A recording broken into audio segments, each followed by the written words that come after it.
Assalamualaikum warahmatullahi wabarakatuh. Alhamdulillah, mari kita dengarkan kajian Islam oleh Al-Ustadz Abu Humairah tentang mengapa iblis dan setan diciptakan. Tonton dan simak hingga selesai sehingga kita dapat memahami materi ini.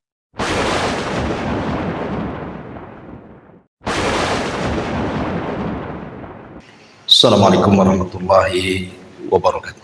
Alhamdulillah wassalatu wassalamu ala rasulillah wa ala alihi wa sahbihi wa mawalah wa la hawla wa la quwata illa billahi wa ba'd. Alhamdulillah kita kembali melanjutkan tafsir surah Al-Baqarah, dan kemarin kita masih bercerita tentang kisah Nabi Allah Adam alaihi salatu wassalam dan sujudnya para malaikat kepada Adam alaihi salatu wassalam sampai ayat 35 kalau tidak salah ya. A'udzubillahi minasyaitonir rajim. Bismillahirrahmanirrahim. Fa azallahuma asyaitanu anha fa akhrajahuma mimma kana fi. Wa qulna ihbitu ba'dukum li ba'din adu wa lakum fil ardi mustaqarrun wa mata'un ilahin. Fatalaqqa Adamu min rabbih kalimatin fataba alaihi innahu huwat tawwabur rahim. Qulna ihbitu minha jami'ah fa imma ya'tiyannakum minni hudan faman tabi'a hudaya fala khaufun alaihim walahum yahzanun. Maka syaitan pun kemudian menggelincirkan keduanya, maksudnya Adam dan Hawa, anha dari surga. Fa akhrajahuma, maka Allah Subhanahu wa taala mengeluarkan keduanya, mimma kana fi, dari apa-apa yang ada di dalam surga tersebut.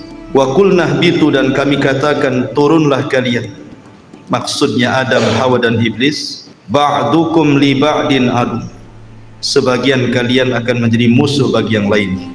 Walakum fil ardi mustaqarrun wa mata'un ilahin, dan bagi kalian di bumi sebagai tempat tinggal kalian, dan kami berikan kenikmatan sampai batas waktu yang ditentukan. Fatalaqqa Adamu min rabbih kalimatin, maka Adam pun kemudian diajarkan dari Rabbnya beberapa kalimat, maksudnya kalimat tobat. Fataba alaihi, maka Allah pun mengijabah tobatnya. Innahu huwat tawwabur rahim, Dia zat yang maha penerima tobat dan maha kasih sayang. Qulna ihbitu minha jami'ah, kami katakan turunlah kalian semuanya, maksudnya iblis, Adam dan Hawa. Fa imma ya'tiyannakum minni hudan, kelak kalau datang petunjukku kepada kalian, faman tabi'a hudaya, siapapun yang mengikuti petunjukku, fala khaufun, tidak perlu ada takut, alaihim, atas mereka, wala hum yahzanun, dan tidak perlu mereka bersedih hati. Ma'asyiral muslimin yang dimuliakan Allah Subhanahu wa taala, ayat ini menjelaskan kepada kita tentang permusuhan antara iblis dengan Adam dan juga Hawa, dan kelak dengan anak turunannya. Kita akan fokuskan bicara tentang alam asyayatin. Kita akan menjelajah tentang kehidupan alam syaitan, maksudnya dari kalangan jin.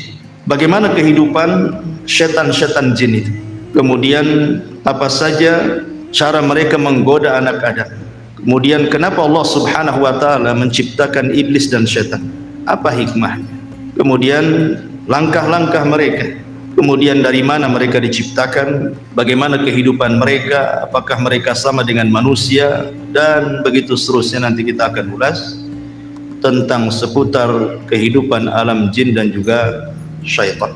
Ma'asyiral muslimin yang dimuliakan Allah Subhanahu wa taala, pertama kita harus meyakini tentang wujudul jin. Jin itu ada. Kenapa saya membahas soal jin dan syaitan? Karena iblis itu bagian daripada jin, dan itu pendapat yang kuat berdasarkan firman Allah Subhanahu wa taala, kana minal jinni fa fasaqa an amri rabbi. Iblis itu bagian daripada jin yang melakukan kefasikan kepada Rabbnya. Berarti iblis itu bagian daripada jin. Makanya kita akan ulas kehidupan jin.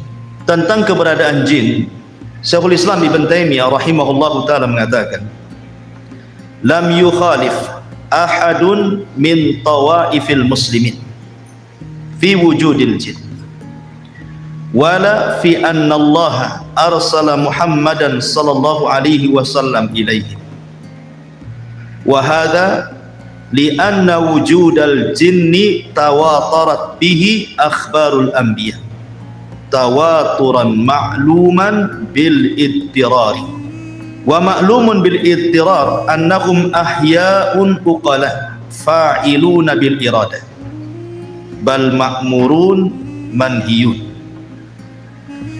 Syekhul Islam Ibn Taimiyah rahimahullahu ta'ala mengatakan, tidak ada satupun kelompok dari kalangan kaum muslimin yang menyelisihi tentang keberadaan adanya jin, dan juga tidak ada yang menyelisihi bahwa Allah Subhanahu wa taala mengutus Nabi sallallahu alaihi wasallam juga untuk mereka. Jadi nabinya jin juga adalah nabinya manusia.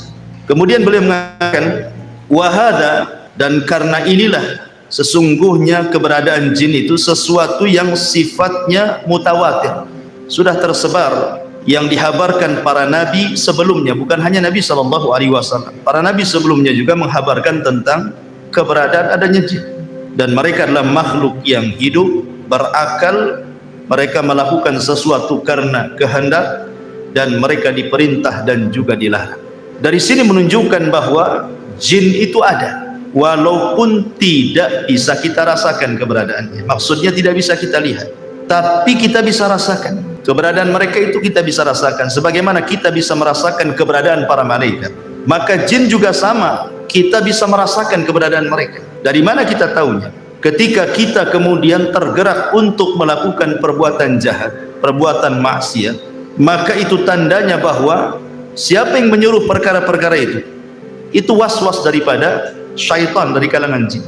Sama ketika kita tergerak untuk mengaji ke sini, untuk ibadah, untuk taat, itu karena dorongan para malaikat. Artinya bahwa bukan sesuatu yang kita tidak bisa melihat, bendanya tidak ada. Contoh saja kipas ini, kita bisa rasakan anginnya, tapi apakah antum bisa mensifati anginnya berbentuk apa? Kan tidak bisa, tapi kan kita bisa rasakan. Dan Allah Subhanahu wa taala berfirman di dalam Al-Qur'anul Karim, tepat dalam surah Al-A'raf 27, innahu yarakum huwa wa qabiluhu min haitsu la tarawna. Sesungguhnya mereka, maksudnya kalangan jin itu, mampu melihat kalian, dia maksudnya iblis dan seluruh kabilah-kabilah jin, dari tempat yang kalian tidak mampu melihat mereka. Makanya jin kenapa disebut jin? Lijtinanihim au istitarihim. Maksudnya kenapa disebut jin itu karena tertutup. Makanya bayi dalam perut itu disebut janin, diambil dari kata jin karena tidak tampak kan, karena jin itu tidak tampak. Ma'asyiral muslimin yang dimuliakan Allah Subhanahu wa taala. Akan tetapi walaupun sebagian ataupun seluruh manusia tidak sanggup melihat jin, tapi ada sebagian hewan mereka melihat jin. Kita manusia memang tidak ditakdirkan mampu melihat mereka dan mereka melihat kita, tapi ada sebagian hewan itu mampu melihat jin. Seperti dalam hadis Nabi sallallahu alaihi wasallam, Nabi SAW bersabda dalam hadis Jabir yang dikeluarkan oleh Abi Dawud dalam sunannya, idza sami'tum nibahal kilab wa nahiqal hamir bil lail fata'awwadhu billahi minasyaitani fa innahunna yarawna ma la taraw. Kata Nabi sallallahu alaihi wasallam, apabila kalian mendengar gonggongan anjing ataupun suara keledai di malam hari, maka berlindunglah kalian kepada Allah dari syaitan, karena sesungguhnya dua hewan itu sedang melihat sesuatu yang kalian tidak bisa lihat. Hadis ini kata para ulama bahwa mereka adalah melihat syaitan, karena kita disuruh berlindung dari syaitan karena mereka melihat syaitan, maksudnya anjing dan keledai. Artinya ada sebagian hewan itu yang ditakdirkan oleh Allah Subhanahu wa taala melihat mereka, tapi kita selamanya tidak akan melihat mereka. Tapi sebagian para ulama mengatakan sebagai keadilan Allah, ketika di dunia kita tidak bisa melihat mereka, maka di akhirat kita bisa melihat mereka, mereka pula tak bisa melihat kita. Dibalik gitu ya. Kalau di dunia kan kita tidak bisa melihat mereka, tapi di akhirat kita bisa melihat mereka. Itu ada sebagian ulama mengatakan seperti itu. Baik, ma'asyiral muslimin yang dimuliakan Allah Azza wa Jalla, pertanyaannya, kenapa Allah Subhanahu wa taala menciptakan jin? Maksudnya jin-jin yang jahat itu. Ya, ala ra'sihim iblis, tentu ketua gengnya adalah iblis. Kenapa Allah Subhanahu wa taala sampai menciptakan iblis? Buat apa? Ya, maka kita katakan bahwa Allah Subhanahu wa taala adalah Maha Hakim, Maha Bijaksana. Artinya seluruh perbuatannya didasari karena sebuah hikmah. Jadi Allah Subhanahu wa taala ketika menciptakan sesuatu itu tidak ada yang sia-sia, tetapi ada hikmah di balik penciptaannya.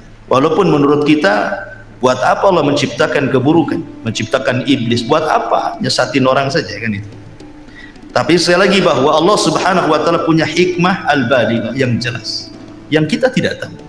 Tapi yang jelas bahwa syaitan diciptakan oleh Allah Subhanahu wa taala, iblis dan keturunannya atau kabilah-kabilahnya, jin-jin yang jahat itu diciptakan oleh Allah Subhanahu wa taala, memang ditakdirkan untuk menyesatkan umat manusia.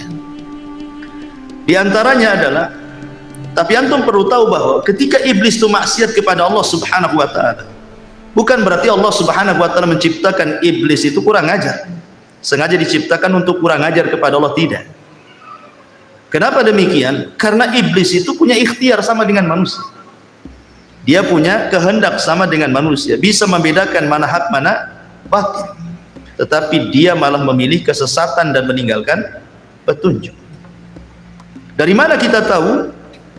Dari firman Allah Subhanahu wa taala surah Al-Anfal surah 20 ataupun ayat ke-20, Allah mengatakan, wa idz zayyana lahumusy syaitanu a'malahum wa qala la ghaliba lakumul yawma minan nas wa inni jarul lakum falamma tara'atil fi'atani naqasa ala akibaihi wa qala, di sini syahidnya, inni bari'um minkum inni ara ma la tarawna inni akhafullah wallahu syadidul iqab. Dan ketika syaitan menghiasi kepada mereka orang-orang kafir jahiliyah itu tentang amal-amal mereka, maksudnya syaitan itu mengkompori, menjadi provokator supaya orang-orang kafir Quraisy itu berperang melawan Nabi. Kemudian syaitan menjanjikan, la ghaliba lakumul yaum, kalian tidak mungkin kalah dalam peperangan ini, kalian pasti menang. Ya. Wa inni jarul lakum, tenang, aku tolong kalian. Karena ketika itu iblis menjelma seseorang yang sudah tua, Syekhun Najd, ikut dalam rapat itu. Ya. Kemudian dia memberikan janji kepada orang-orang kafir Quraisy akan menolong dengan membawa pasukan kan gitu. Ketika betul-betul dua pasukan itu sudah berjumpa, pasukan orang-orang Quraisy dan juga pasukan Nabi dan para sahabatnya, nampak akan kalah tuh orang-orang Quraisy. Ketika nampak akan kalah, apa yang terjadi? Kabur iblis. Kemudian mengatakan, inni bari'um minkum, aku berlepas diri dari kalian. Inni ara ma la tarawun, aku tahu apa yang kalian tidak tahu. Inni akhafullah, aku takut kepada Allah. Iblis saja takut kepada Allah kan gitu. Kenapa demikian? Wallahu syadidul iqab, karena dia tahu Allah itu kalau mengadab pasti dengan adab yang keras. Iblis tahu. Artinya tersesatnya iblis itu bukan karena Allah menciptakan iblis untuk sesat, tidak. Sesatnya iblis itu karena kehendak dia. Sama dengan manusia kan. Manusia sesat itu karena kehendaknya. Karena Allah Subhanahu wa taala sudah membuat dua jalan kan. Wa hadainahu najdain. Kami jadikan dua jalan, ini jalan ke surga, ini jalan ke neraka. Iblis pula milih jalan ke neraka. Berarti bukan karena kehendak Allah, bukan Allah sengaja menciptakan iblis untuk sesat gitu ya. Jadi kesesatan iblis itu karena ikhtiar dia. Ya, ma'asyiral muslimin yang dimuliakan Allah Subhanahu wa taala. Dan di antara hikmahnya yang disebutkan para ulama, kenapa Allah Subhanahu wa taala menciptakan iblis, jin, syaitan dan yang semacamnya? Pertama, idharu qudratillahi azza wa jalla. Allah ingin menampakkan kuasanya. Allah ingin menampakkan kekuasaannya kepada makhluknya, di mana Allah Subhanahu wa taala sanggup menciptakan malaikat dari cahaya, Allah sanggup menciptakan Adam dari tanah, dan Allah pun sanggup menciptakan jin, syaitan dari api. Artinya ini kekuasaan Allah. Allah hendak menampakkan kekuasaannya, bahwa Allah bisa menciptakan sekehendaknya yang tidak bisa dilakukan siapapun. Kemudian yang kedua, al-fitnatu lil bashar. Di antara hikmahnya adalah memang Allah ciptakan jin dan atas kehendaknya kemudian dia tersesat, Allah sengaja untuk menjadikan fitnah bagi manusia. Karena dengan adanya syaitan dan dia menjadi fitnah bagi manusia, maka disinilah nampak Allah subhanahu wa ta'ala hendak menguji mereka. Apakah manusia itu jujur, apakah mereka tidak jujur dalam keimanan. Maka harus diuji kan begitu. Kalau tidak ada mengujinya, tidak ada syaitan, tidak ada iblis, maka tidak ada pembeda antara yang baik dengan yang buruk artinya. Dan buat apa juga Allah menciptakan neraka dan surga kalau begitu? Sehingga memang tujuannya adalah untuk memfitnah manusia. Dan itu bisa kita lihat di dalam surah An-Nisa ayat 116 dan 117, di mana Allah mengatakan, mengambil ucapan iblis. Apa kata iblis? La takhidanna min ibadika nasiban mafruḍa wa la udhillannahum wa la umanniyannahum wa la amurannahum fala yubattikunna adhanal an'am wa la amurannahum fala yughayyiranna khalqallah wa man yattakhidhish syaitana waliyan min dunillah faqad khasira khusranan mubina. Dan syaitan mengatakan, aku pasti mengambil bagian tertentu dari hamba-hambamu ya Rabb, dan pasti aku akan sesatkan mereka, dan akan kubangkitkan angan-angan kosong mereka, dan akan kusuruh mereka memotong telinga-telinga binatang ternak, lalu mereka benar-benar memotongnya, dan aku akan suruh mereka mengubah ciptaan Allah, lalu mereka pun benar-benar mengubahnya. Barang siapa yang menjadikan setan sebagai pelindung selain Allah, maka sungguh dia telah menderita kerugian yang nyata. Dia di antara hikmahnya Allah subhanahu wa ta'ala menciptakan syaitan, iblis atau jin yang jahat itu untuk membuat fitnah ya. Apa saja bentuk fitnahnya nanti akan sebutkan.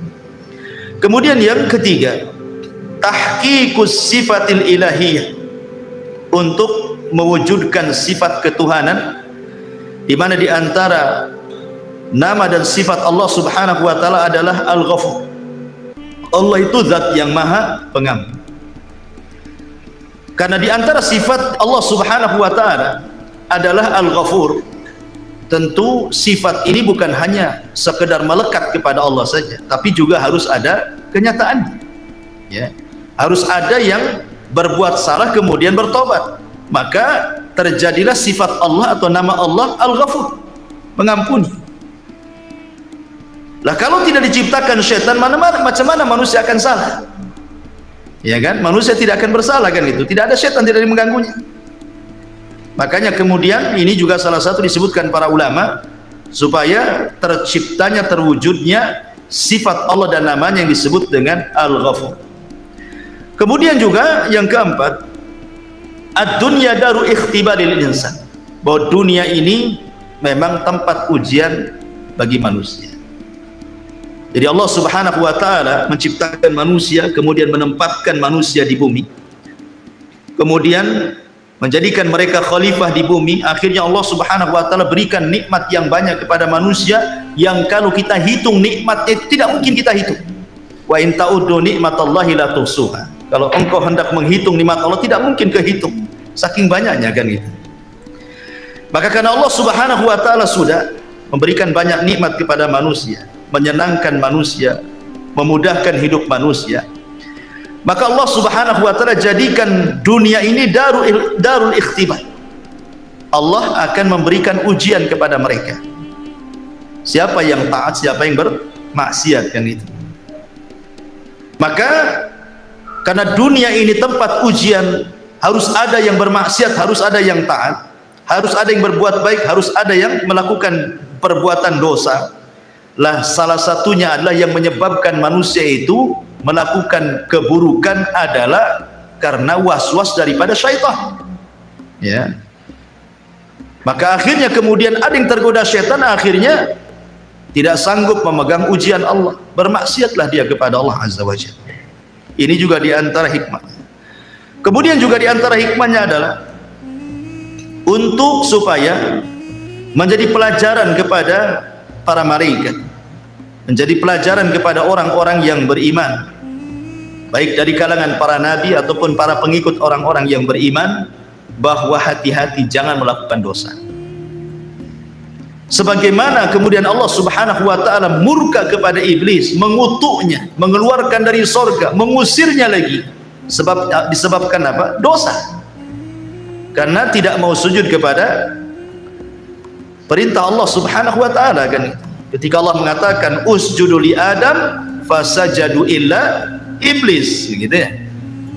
Ketika Allah mengatakan sujudlah kalian kepada Adam, semua malaikat sujud kecuali iblis. Aba wastakbara wa kana minal kafir. Sombong, enggan, termasuk hamba Allah yang kafir. Maka ini juga supaya para malaikat tahu dan tertanam sifat takut dalam diri-diri para malaikat ataupun para nabi ataupun orang-orang yang beriman, jangan seperti mereka. Sebab kalau seandainya seperti mereka, maka Allah pun akan murka sebagaimana Allah murka kepada mereka, kepada para jin yang jahat ya, terutama kepada iblis pembesarnya. Kemudian juga ini juga adalah pelajaran bahwa manusia itu tidak bisa hidup tenang. Harus ada mujahadah, harus ada jihad. Dan itu ya, harus ada kesungguhan di dalam melawan musuh-musuh Allah Subhanahu wa taala. Maka di antara hikmahnya juga supaya manusia tidak hidup leha-leha, malas-malas, tetapi kemudian didorong untuk sungguh-sungguh dalam hidup, beristihad, kemudian mujahadah sungguh-sungguh melawan musuh-musuh Allah Subhanahu wa taala dari kalangan syaitan. Kemudian juga supaya Allah Subhanahu wa taala bisa membedakan mana yang baik, mana yang buruk. Liyamizallahul khabitha minat thayyib, agar Allah bisa membedakan mana yang jahat, mana yang baik. Itu di antara hikmah-hikmahnya dan banyak disebutkan para ulama. Ma'asyiral muslimin yang dimuliakan Allah Subhanahu wa taala, ingat bahwa syaitan sudah berjanji di hadapan Allah Subhanahu wa taala, bahkan bersumpah. Apa sumpahnya? Syaitan mengatakan fa bi izzatika la ughwiyannahum ajmain. Demi kemuliaanmu ya Allah, ya, la ughwiyannahum ajmain, aku akan sesatkan semua anak turunan Adam tanpa terkecuali.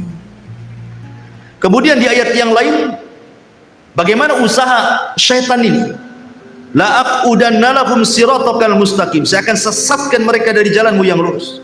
Summa la atiyannahum, sungguh aku akan datangi mereka, min baini aidihim, dari depan mereka, wa min khalfihim, dari belakang mereka, wa an aimanim, dari kanan mereka, wa an syamailim, dari kiri mereka, wa la tajidu aktsarahum syakir, sampai engkau akan dapati kebanyakan mereka tidak akan menjadi hamba yang bersyukur kepada dia. Jadi dari sini menunjukkan bahwa iblis antaranya itu dari jin-jin yang jahat, dari kalangan syaitan itu, mereka akan berusaha dari arah mana saja, ya, dari arah mana saja, dengan cara apa saja untuk menyesatkan anak Adam, baik dengan jalur yang baik ataupun dengan jalur yang jahat.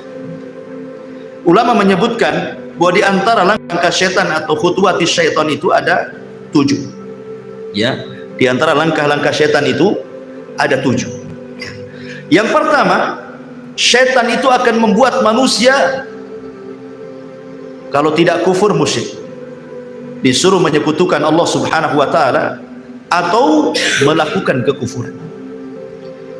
Makanya kemudian dalam surah Yasin 60 Allah mengatakan, alam ahad ilaikum ya bani adam alla ta'budu syaitan innahu lakum aduwwum mubin. Bukankah aku sudah mengikat perjanjian kepada kalian wahai anak Adam, jangan sembah syaitan, karena dia musuh kalian yang nyata. Allah sudah mewanti-wanti, jangan sembah syaitan, karena memang syaitan itu berusaha supaya manusia menyembah dia. Makanya kemudian Nabi Ibrahim alaihi salatu wassalam mengatakan kepada ayahnya, ya abati la ta'budi syaitan, wahai ayahku jangan sembah syaitan, karena tujuan syaitan itu bagaimana manusia menyembah, ya, melakukan kesyirikan dan kekufuran. Tapi kalau tidak berhasil, tauhidnya kuat, ya, maka syaitan akan masuk ke langkah kedua, bagaimana orang itu dibuat melakukan bid'ah. Ya. Bagaimana orang itu menyelisihi Nabi, menyelisihi sunnah-sunnah, menyelisihi petunjuk-petunjuknya, akhirnya kemudian disesatkan dari jalan Nabi SAW. Maka mereka berusaha untuk mengacau manusia supaya jauh dari petunjuk Nabi. Makanya ketika kita bicara tentang hadis haud, hadis telaga, ada sekelompok orang itu yang tidak boleh minum, dicegat malaikat, diusir. Kemudian dikatakan oleh Nabi SAW, ummati ummati ya Rabb, mereka umatku, biarkan minum. Tapi kemudian dikatakan kepada Nabi SAW, innaka la tadri ma ahdatsu ba'daka innahum ghayyaru wa baddalu. Muhammad, kau tidak tahu apa yang terjadi dengan umatmu sepeninggal.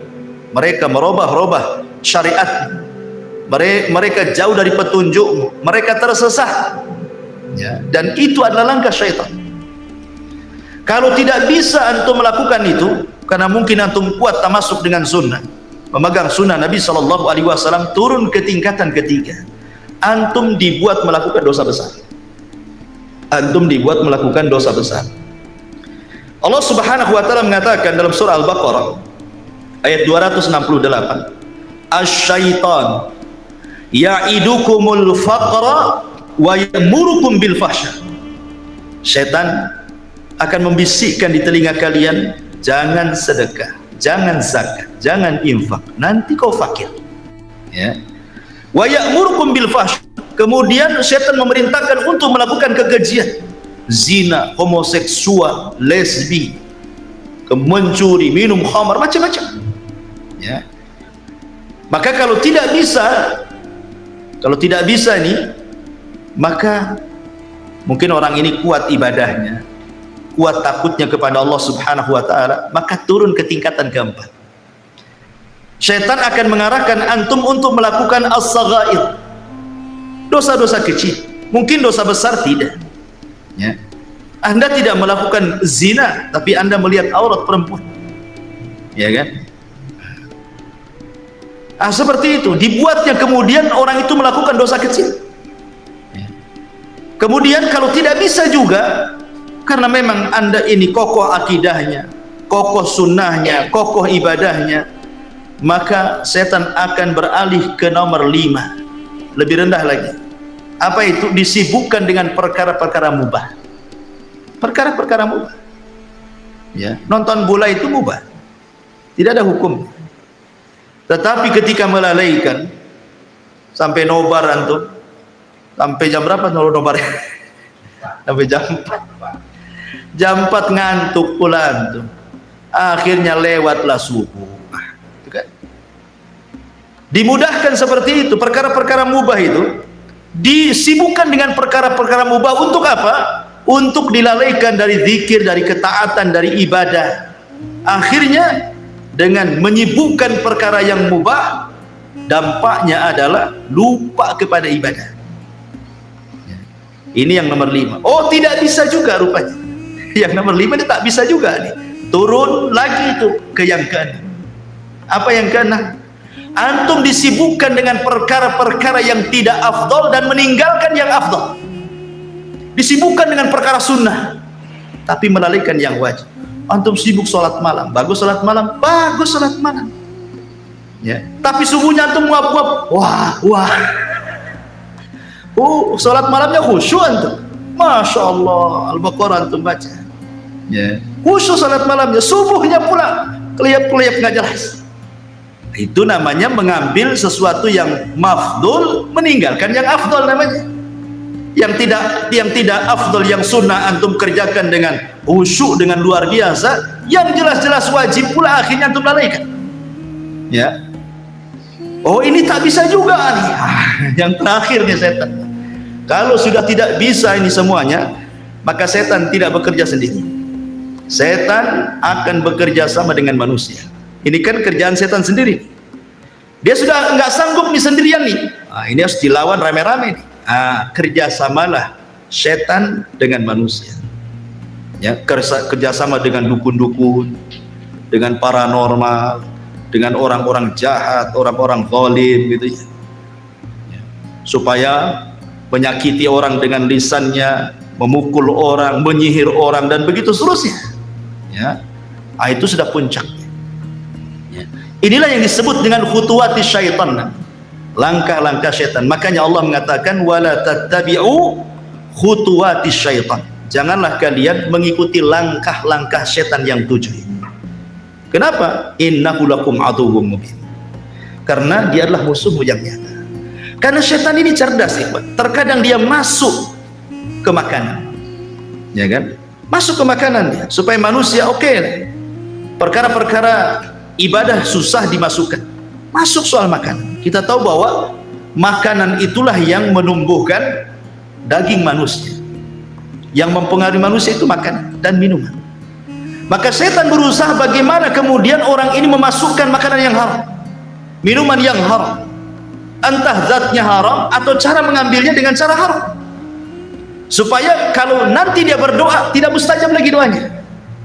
Sebagaimana hadis Nabi SAW ketika menyebutkan dzakara ar-rajul yutilus safar asy'atha aghbar yamuddu yadayhi faqala ya rabbi, kata Rasulullah, mat'amu haramun wa mashrabu haramun wa malbasu haramun wa ghadiya bil haram kaifa yustajabul, kata Rasul.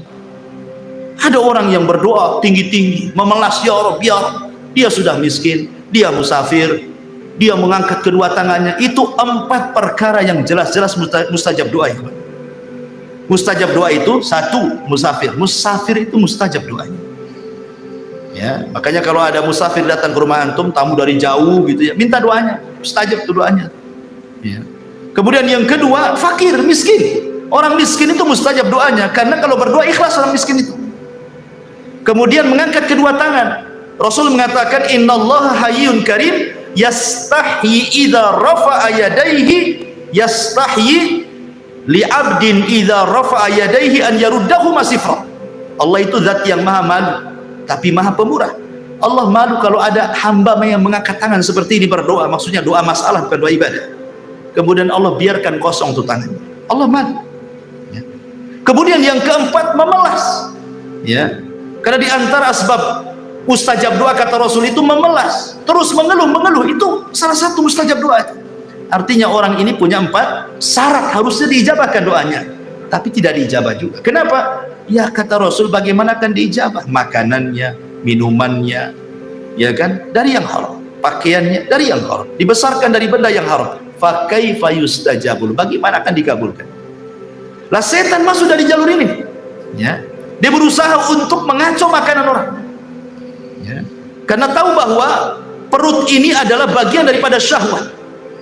Ya, perut ini bagian daripada syahwat. Syahwat itu dari leher ke atas dan dari leher ke bawah. Itu syahwat. Ya.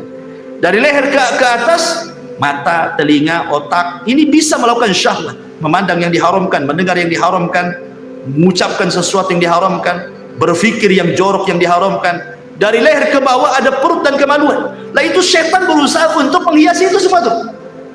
Seperti itu langkah-langkah setan, ikhwatu fiddin, muliakan Allah azza wa jalla. Kemudian setan masuk dari 2 jalan. Pertama dari syubhat, yang kedua dari syahwat. Ya. Syubhat merusak agamanya, syahwat merusak akhlaknya.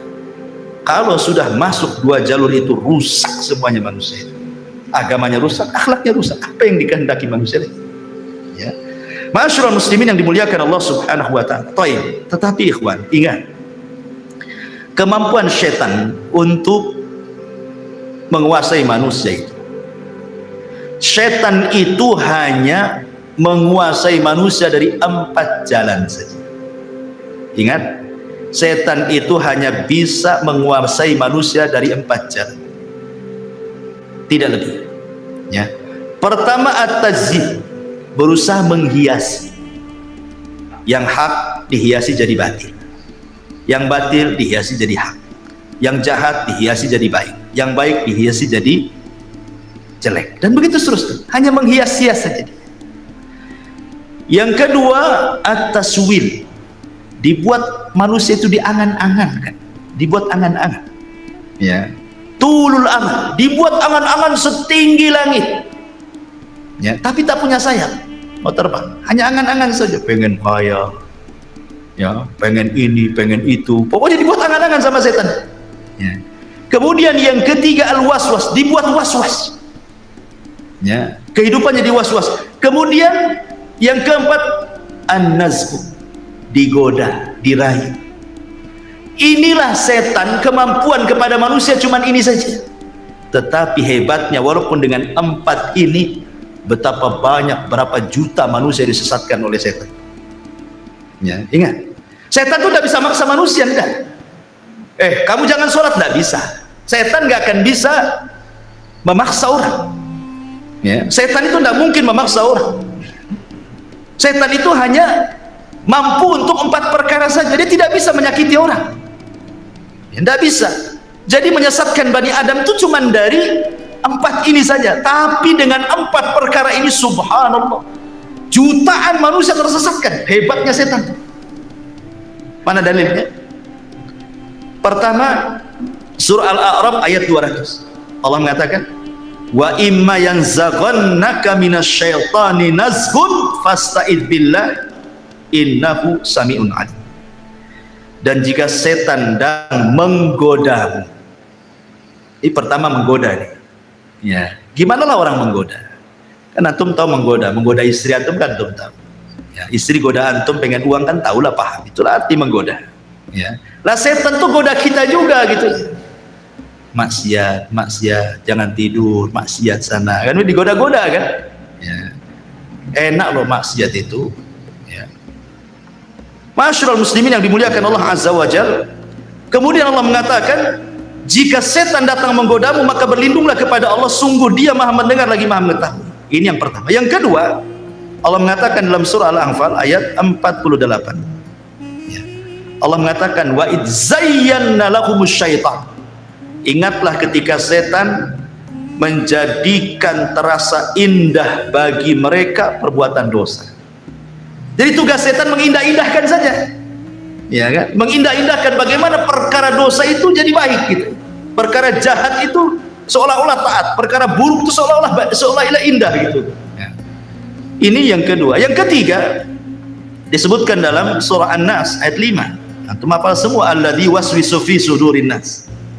Dialah yang memberikan was-was, dorongan-dorongan, bisikan-bisikan, ya. Kemudian yang terakhir dalam surah Muhammad ayat 25. Allah mengatakan, innal ladzina irtaddu ala adbarihim min ba'di ma tabayyana lahumul huda asyaitanu sawwala lahum wa amla lahum. Apa katanya? Sesungguhnya orang-orang yang berbalik kepada kekafiran setelah petunjuk itu jelas bagi mereka, setanlah yang telah merayu mereka dan memanjangkan angan-angan mereka. Ya, jadi setan itu, saya ulangi, dari 4 cara itu menyesatkan orang itu. Pertama menghiasi, yang kedua membuat angan-angan, yang ketiga membuat was-was, yang ketiga menggoda-goda. Tapi dengan 4 cara ini, betapa banyak kemudian kemaksiatan yang terjadi. Pembunuhan, perzinahan, minum khamr, ya kan, kejahatan, penghinaan, cacian, makian, merendahkan, ghibah, namimah, macam-macam dosa keluar tuh. Ya kan? Lihat ketika Qabil membunuh Habil. Siapa yang ngasih waswas Qabil? Syaitan. Bil, tengoklah tuh cewek yang akan kau nikahi, tengok pula kembaranmu cantik, mana akan begitu? Tengoknya kembarannya lebih cantik, tengok kembaran Habil kok tak cantik, tak mau saya. Kan gitu ya. Dia digoda, coba bayangkan, akhirnya berakhir apa? Dibunuh pula si Habil. Hanya gara-gara godaan bisa bunuh orang. Ya. Hanya gara-gara godaan bisa bunuh orang. Ingat kisah Abid Bani Israel yang dititipi seorang wanita. Ya, awalnya baik-baik saja, tapi naruh makanan di depan pintu, setan datang. Kok ini ulama Bani Israel, tak sopan kau naruh makan di depan pintu. Ketuklah pintunya, ucapkan salam, nanti mati kau tak tahu, katanya. Akhirnya ngetuk pintu, selama itu dia tidak pernah mendengar suara perempuan juga. Ketika assalamualaikum, dia jawab waalaikumsalam, setan masuk. Oh, indah juga itu suaranya. Baru suaranya tuh. Kadang-kadang suara itu menipu. Dulu belum ada televisi, masih pakai radio. Antum dengar suara perempuan siaran di radio itu, kayaknya indah, suara cantik, padahal orang hitam. Ya, jelek kan. Kadang-kadang orang kan terpengaruh dengan suara kan. Iya kan? Mulailah dia. Setan datang lagi, tak sopan lah. Masa hanya naruh ngetuk pintu. Tanyalah kebutuhannya. Mungkin dia butuh apa-apa. Dia tanya. Ya. Akhirnya ditanya, bagaimana kondisimu, baik, apa butuhmu, ini. Lama-lama kata setan, tak bagus juga. Dia sudah lama ditinggalkan saudaranya, dia pun perlu ngobrol, boring, stres katanya. Akhirnya ngobrol, zina, hamil. Setelah hamil apa? Setan ngomong, nanti kalau saudaranya datang dari jihad, tahu kau yang menghamilinya, kau akan dibunuh. Kalau kau ingin selamat, bunuh bayinya, hilangkan barang buktinya. Nah, mulai membunuh tuh. Ya, sudah dibunuh bayinya, datang pula setan. Apa wanita itu tidak akan cerita sama saudaranya? Pasti cerita juga tuh. Sebaiknya kau bunuh juga daripada kau dibunuh.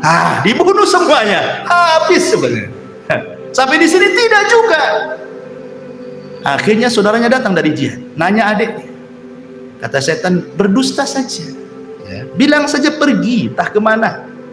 Dibilangnya tidak ada pergi. Ya percaya saja yang ngomong ustaz, ya, yang ngomong ahli ibadah. Ibadahnya orang yang paling khusyuk di Bani Israel. Ya percaya saja lah. Rupanya saudaranya pulang, setan masuk ke saudaranya dalam mimpi. Dikasih tahu bahwa yang membunuh adalah si pendeta itu. Marah saudaranya. Berangkat dia. Sebelum datang setan pula datang ke pendetanya.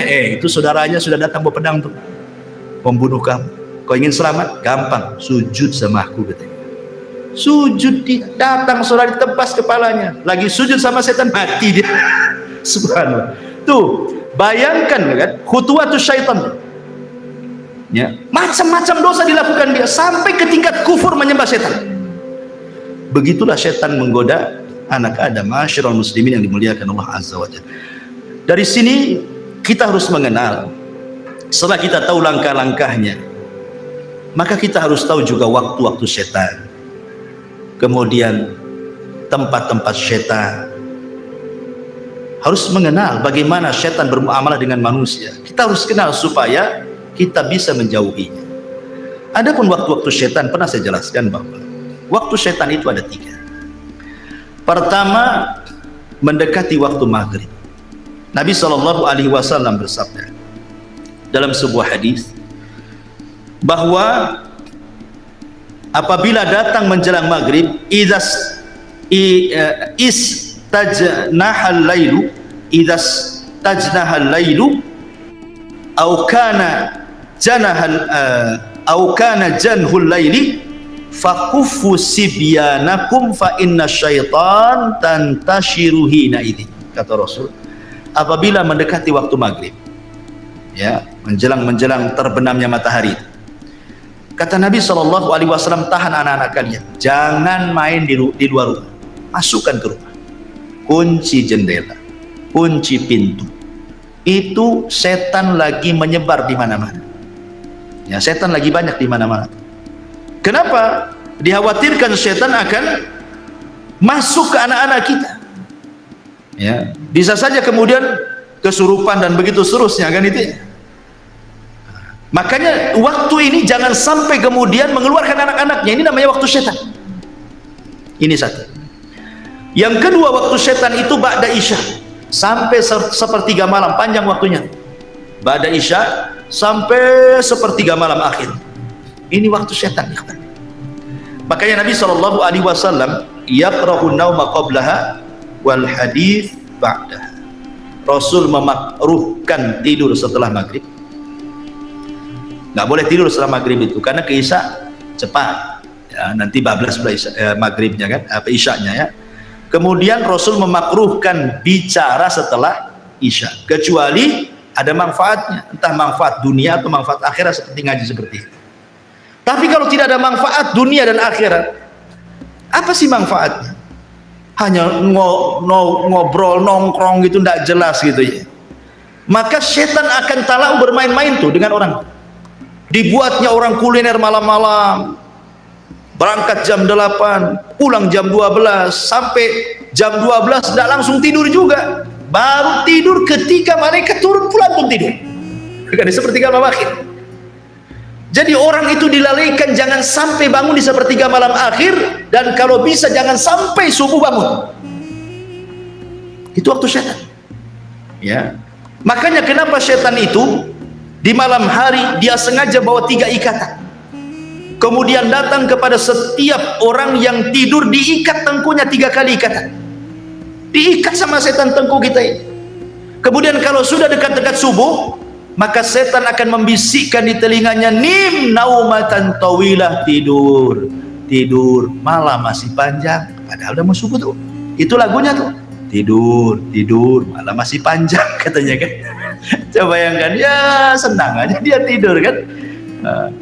Makanya kata Nabi SAW, kalau dia terbangun wa dzakarallah, langsung dia membaca alhamdulillahilladzi ahyana ba'dama amatana wa ilaihin nusyur, 1 ikatan hilang.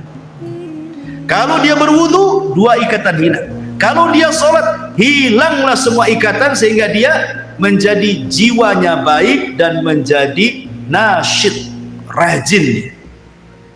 Rajin. Ya. Rajin itu artinya tidak jadi pemalas. Ya.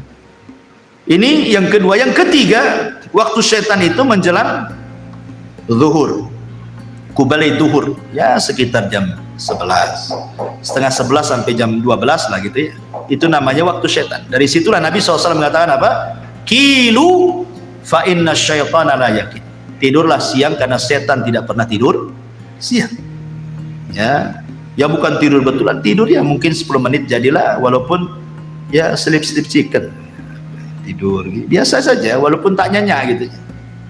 Bahkan menurut penelitian profesor Amerika itu, orang yang membiasakan tidur siang menjelang zuhur itu ya antara jam 11 gitu ya, tidur 10 menit jadilah, walaupun tidak tidur beneran rebahan-rebahan itu, maka akan dijauhkan dari stroke dan akan diperbaiki jantungnya, kata mereka ya. Walaupun nggak diteliti orang, kita yakin bahwa setiap perintah itu ada hikmah. Sami'na wa ata'na, selesai. Ya, artinya sekali-kali gitu. Ya. Kita melakukan sunnah ini. Ini disebut dengan waktu-waktu syaitan. Ya. Ada juga waktu-waktu yang kita disuruh untuk isti'adzah. Ya. Kapan itu? Pertama, waktu marah. Ini syaitan masuk ke badan kita. Orang marah itu setannya masuk. Waktul ghadab. Makanya kenapa kata Nabi SAW, apabila engkau marah dalam posisi berdiri, duduk. Kalau masih marah juga, baring. Kalau masih marah juga, wudu. Masih marah juga, sholat. Masih marah juga, tak tahulah, memang pemarah dia. Artinya sudah macam-macam nih kan. Jadi tahap-tahapan Nabi SAW itu sudah dikasih tahu. Ya. Kemudian yang kedua, waktu syahwat. Waktu ketika orang itu syahwatnya bangkit, istiadah kepada Allah Subhanahu wa ta'ala. Apalagi anak-anak muda yang belum kawin, bahaya. Maka disuruh puasa untuk meredakan syahwat. Kemudian juga qabla shalah, menjelang waktu salat. Biasanya setan datang tuh, kemudian diberatkan kaki melangkah untuk salat. Istiadah kepada Allah Azza wa Jalla. Ya. Kemudian yang keempat, al-iqdam ala a'malis salihati, ketika hendak melakukan sebuah kebaikan, entah mau kerja bakti di masjid gitu ya, entah mau sedekah, entah mau apa, pokoknya ada saja. Nggak bisa lewat dia, lewat istrinya. Bang, jangan sedekah dulu lah bang.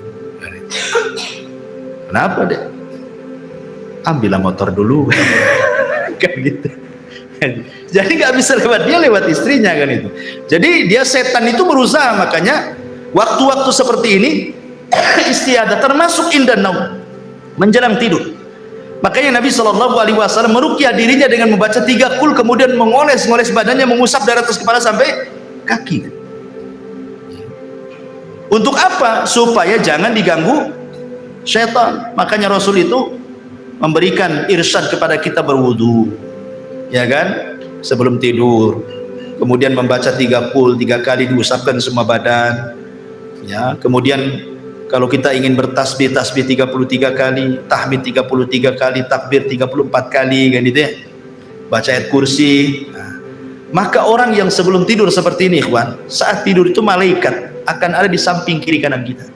Setiap kita guling ke kiri, maka malaikat sebelah kiri akan mengatakan Allahumma gfir lahu, Allahumma arham. Ya Allah ampuni orang ini, ya Allah rahmati orang. Kalau berguling lagi ke kanan, malaikat sebelah kanan ngomong gitu juga sampai dia bangun.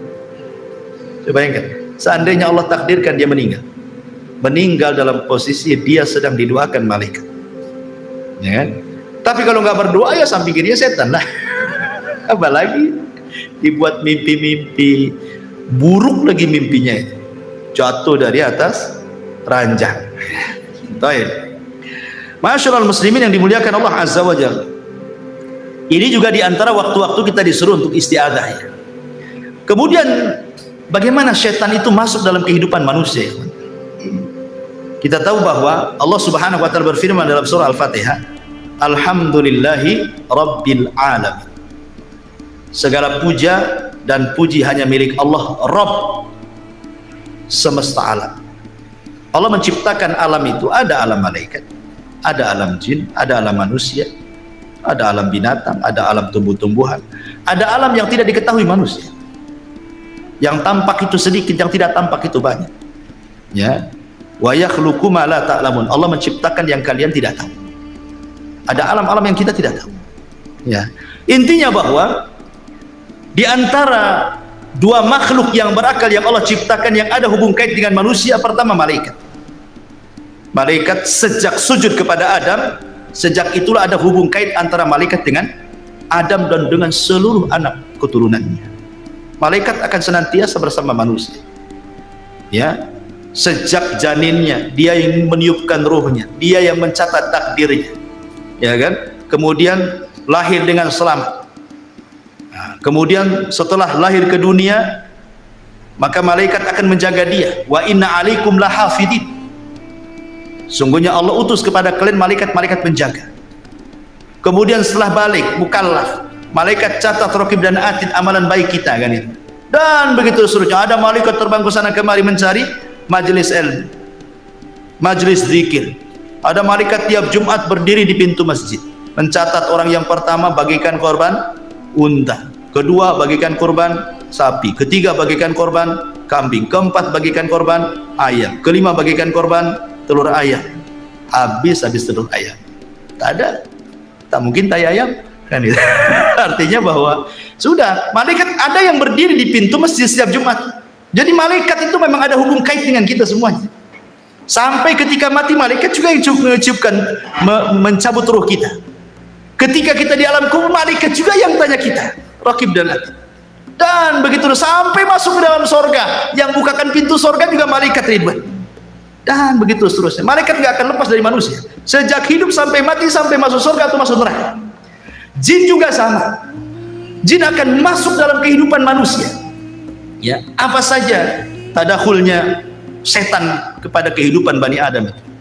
Ma'asyiral muslimin yang dimuliakan Allah Azza wa Jalla, yang pertama tentu yang paling bahaya adalah setan masuk dalam kehidupan manusia. Tadi saya sudah katakan, setan akan berusaha untuk membuat kufur kita, membuat kufur anak Adam supaya menjadi pengikut dia, kan itu ya, masuk neraka sama-sama. Kemudian yang kedua, setan juga akan bersyirikat kepada manusia, pada harta manusia dan anak-anak manusia. Ya, masuk ke harta manusia itu maksudnya entah mencuri dapat harta, kan itu, entah suruh korupsi dapat harta, entah ngambil hak orang lain dapat harta, dan begitu seterusnya. Atau masuk ke anak-anak kita tidak tanggung jawab mendidiknya, akhirnya dia jadi jahat dia. Ya, itu semua adalah godaan setan tadi yang 4 tadi. Menghiasi, menggoda, membuat angan-angan, membuat was-was. Nah, kemudian juga yang ketiga, setan masuk juga pada seluruh kehidupan manusia. Antum rapat, setan juga ada di situ. Makanya lihat di rapat tuh ada juga yang gebrak-gebrak meja. Emosi dia, ada setannya, kan itu ya. Lagi emosi masuk jadi rapat. Lihat ketika Nabi SAW hendak hijrah, rapatlah Abu Jahal di mana? Di Darun Nadwah. Untuk apa? Mensiasati menangkap Nabi, berujung dengan membunuh Nabi. Itu siasatnya. Sehingga Allah mengatakan, wa idh yamkuru bikal ladzina kafaru liyuthbituka aw yaqtuluka aw yukhrijuk. Ketika setan membuat makar kepada manusia untuk memenjarakan Nabi, untuk membunuh Nabi, untuk mengusir Nabi. Jadi orang itu rapat. Abu Jahal dan ketua-tua kabilah rapat di Madinah. Datang setan menjelma manusia, ikut rapat pula di situ. Coba bayangkan, kalau rapat setan pula pesertanya, kira-kira gimana rapatnya? Kacau ya. Jadi manusia itu masuk ke rapat-rapat manusia. Ya. Jadi semua perkara-perkara manusia akan masuk di situ. Dan itu disebutkan dalam sebuah hadis Nabi SAW, inna syaitana yahduru ahadakum inda kulli syai'in min sya'ni. Setan akan masuk kepada salah seorang di antara kalian dalam seluruh perkara kehidupannya dia, sampai kepada makanan. Antum makan, ya, makan. Tiba-tiba kemudian ada, anggaplah nasi jatuh, ya. Setan masuk, jangan diambil, jangan diambil. Ya. Disuruh apa? Mubadzir. Dan Allah mengatakan innal mubadzirina kanu ikhwana syaitan. Orang-orang yang membadzirkan itu termasuk teman-teman setan. Makanya kata Nabi SAW, idza saqatat min ahadikum luqmah falyumithu, kata Rasul. Kalau antum lagi makan, tiba-tiba ada satu nasi jatuh, kata Rasul, ambil, makan. Sudah diambil sama Nabi. Jangan tabdzir, ya kan? Kenapa demikian? Karena Rasul mengatakan, summa liyakulha wala yada'aha lisyaiton. Makan yang jatuh itu jangan tinggalkan untuk setan. Rasul mengatakan jangan tinggalkan untuk setan. Berarti ada setan nunggu-nunggu jatuh tuh. Antum nggak tahu saja kan? Jadi setan tuh nunggu-nunggu depan antum tuh, kapan jatuh, kapan jatuh. Nah, kalau jatuh jangan diambil, jangan diambil. Gitu maksudnya.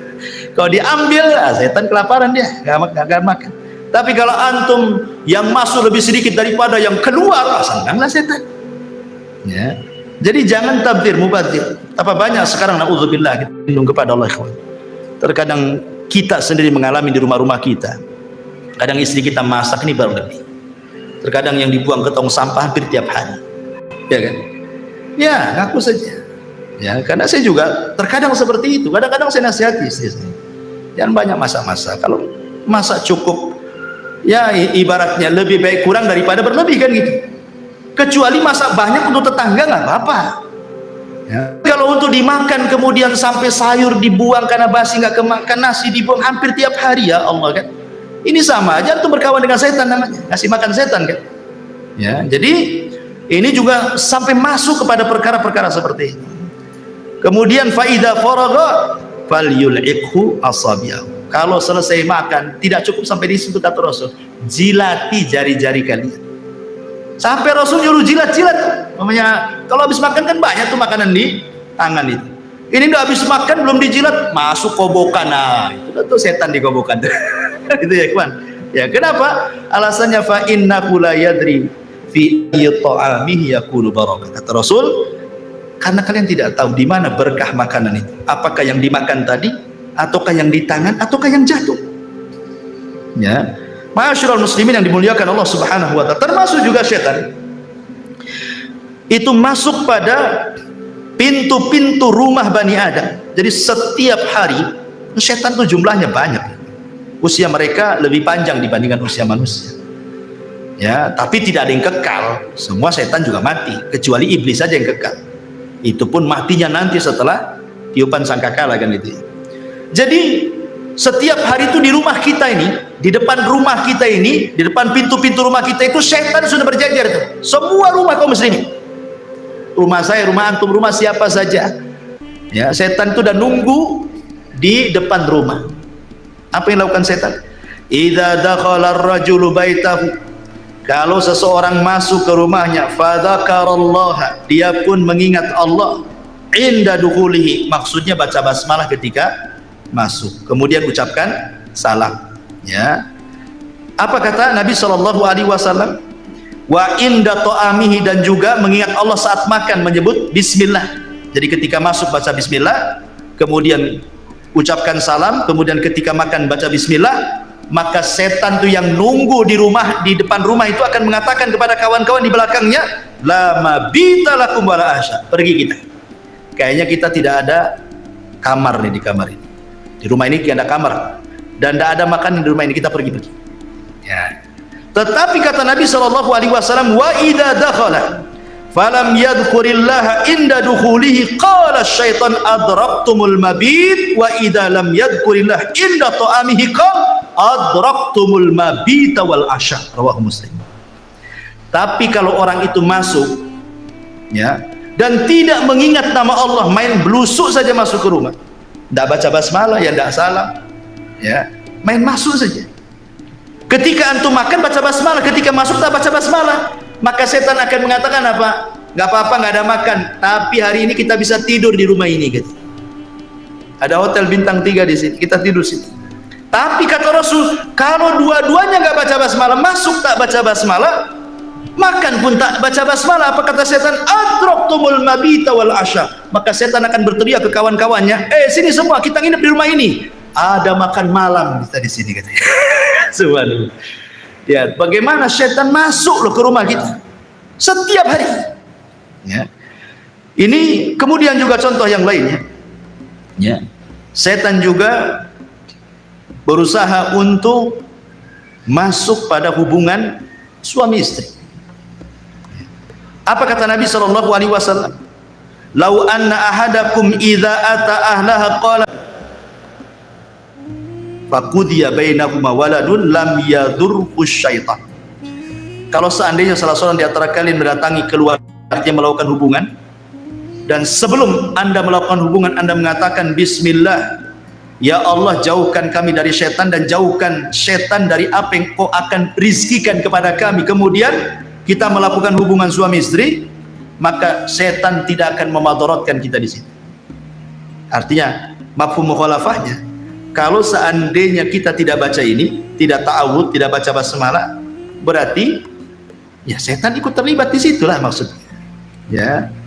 Tapi bukan berarti kalau umpamanya tidak baca doa ini kemudian punya anak, berarti separuh setan separuh manusia. Nah, nggak ada, beda lah kan itu ya. Setan kan tercipta dari api, kita dari tanah, ya. Jadi sudah beda bahan penciptaannya. Ya. Boleh jadi mungkin sifat-sifatnya kan itu. Baik. Kemudian setan juga berusaha untuk yufsid 'alan nas. Berusaha untuk merusak kesehatan manusia. Kesehatan. Merusak kesehatan biar sakit orang. Ya. Ini disebutkan oleh Nabi SAW, Innila a'lamu kalimatan law qalaha la dhahaba anhu alladhi yajid. Law qala a'udzu billahi minasyaitonir rajim. Kemudian kata Nabi SAW, sungguhnya aku inni la'alamu, sungguh aku mengetahui satu kalimat, lau qalaha, kalau seseorang mengatakannya, la dhahaba anhu alladhi yajid, maka akan menghilangkan apapun yang ada dalam hatinya dari kemarahan, kedengkian dan begitu seterusnya. Lau qala a'udzu billahi minasyaitonir rajim, ketika dia mengucapkan a'udzu billahi minasyaitonir rajim. Karena kita tahu bahwa marah itu adalah salah satu yang menyebabkan penyakit kan itu. Ya, kalau orang sering marah itu tinggi darahnya. Ya, bisa stroke orang itu. Ya, makanya setan juga berusaha supaya kita dengki, hasad, marah itu supaya akhirnya kita sakit jadinya. Dimasukkan hasad kepada hati kita, hari-hari hasad dari sama orang. Apa nggak sakit badan kita? Mikirin orang terus kan? Ya. Jadi memang merusak kesehatan kita setan itu, berusaha seperti itu. Bahkan lebih daripada itu, setan itu membuat sedih manusia. Makanya doa yang sudah saya ajarkan dulu, ketika Nabi SAW mengajarkan doa kepada Abu Umamah ketika berada di masjid karena sebuah hutang yang melilitnya kan. Kata Rasul, Abu Umamah ngapain kok pagi-pagi? Bukan waktu sholat, kok duduk di sini sendirian lagi? Ada apa dengan kamu? Katanya. Kata Abu Umamah, humumun lazimatni wa duyun, karena bingung aku Rasul, banyak hutang aku Rasul. Apa kata Rasul? Gimana kalau kuajarkan kepadamu beberapa kalimat, maka akan menghilangkan kebingunganmu dan akan melunasi hutang-hutang. Maka Rasul mengatakan, Allahumma inni a'udzubika minal hammi wal hazan. Ini yang pertama diajarkan dosa. Ya Allah, aku berlindung dari kamu dari ham, kebingungan, wal hazan, dan kesedihan. Karena bingung dan sedih ini salah satunya dibuat oleh setan.